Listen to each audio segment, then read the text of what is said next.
Operation કારાવાસ 13 વર્ષથી parole ફરાર 2011ના ચકચારિત Dumas gangrape કેસના આજીવન કેદની સજા પામેલ આરોપી જીતેન્દ્ર ભૂમિહારને બિહારથી ઝડપી પાડતી સુરત શહેર ક્રાઇમ બ્રાન્ચ ઓપરેશન કારાવાસ અંતર્ગત સુરત શહેર વિસ્તારમાં કોઈ અનિચ્છનીય બનાવ ન બને તે હેતુથી લાજપુર જેલમાં ગંભીર પ્રકારના ગુનાઓમાં પેરોલ ફરલો વચગાળાની રજા લઈ ફરાર થયેલ કેદીઓની શોધી કાઢવા સુરત શહેર ક્રાઇમ બ્રાન્ચની અલગ અલગ ટીમો ઉપરી અધિકારીશ્રીઓના માર્ગદર્શન હેઠળ ટીમના માણસોની સાથે વર્કઆઉટમાં હતા. દરમિયાન મોબાઈલ સ્નેચિંગ સ્કોડના માણસોને મળેલ બાતમી હકીકતના આધારે બિહાર રાજ્યના શેખપુર જિલ્લામાં આવેલ મિશન પોલીસ સ્ટેશન વિસ્તારમાંથી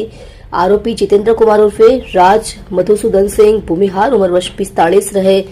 રૂમ નંબર 3 શ્રીનાથ સોસાયટી સુનિલભાઈના મકાનમાં ચામુંડા ડેરીની ગલીમાં ડિંડોલી રોડ સુરત મૂળ વતન